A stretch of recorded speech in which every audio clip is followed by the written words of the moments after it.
If I'm shunning all cultism, guy, if I'm shunning all cultism, Arsenal Football Club is the next thing I have to shun, guy. Like if I was your tunes, come mad on guy. Every day I want to do.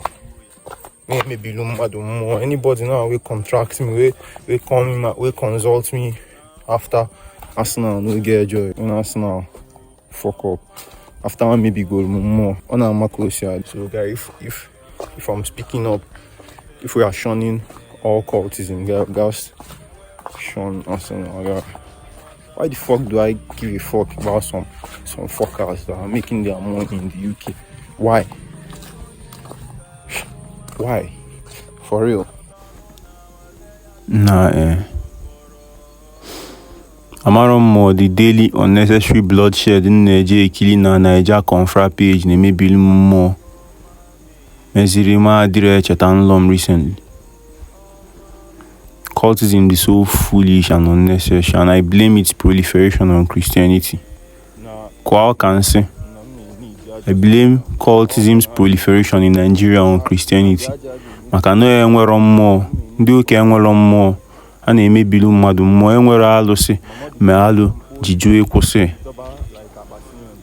Ọ bụ na our fathers, onwe ife eji asụba mmụọ, onwe ife eji asụba mmụọ ngwulu, onwe ife eji ife a na-ekwu na mmụọ ngwulu. Onwe ike mmụọ ngwulu asị ekwuo na ya na onye ngwulu a je zuo ori, ọ pụ asị kpọọ ya ọkụ ya anatana. So ndị ọzọ gasigodu nyanwa ga ejidi egbuo ya ọma natalụ maka ọ chọrọ eme ya ngwulu a. If our fathers on recognizing the societal problem that cultism was turning into, I don't know, 30 years ago, or maybe 30 years ago or 40, I don't know, mgbe o ji wee ube na mmadụ nwee ike igbu nwanne maka na o yi a different color.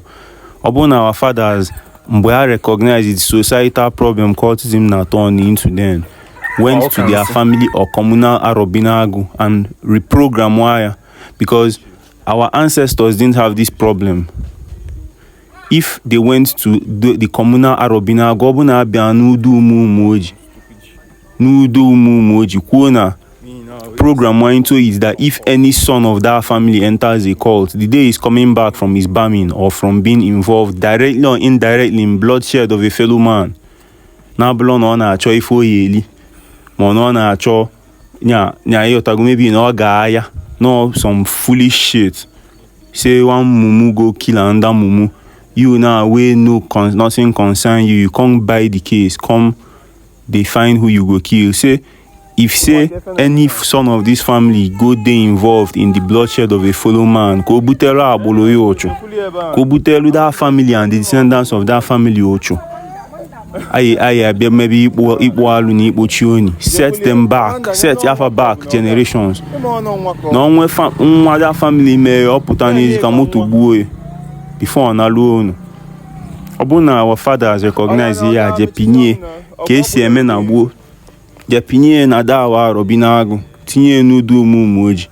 If walo akwụsị from the cradle, no Igbo son for day into cultism.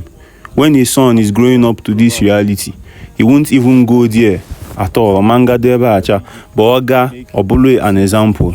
A P story to the family history chart for others to learn from. Ike guy. Ian killing na Niger confra page, the unbelievable guy. And obolo ta come. Me now, I'm not viewing any of their posts again. I've unfollowed them. I have muted them. I don't even know the differences in their names, bro. That's how Jewish I am, and that's the only time and more akweta na an Igbo man a Jew, but more the differences in their color. If you are mourning a beloved female, I made a song, Eguya. Stream it or send it to somebody who you know who is mourning.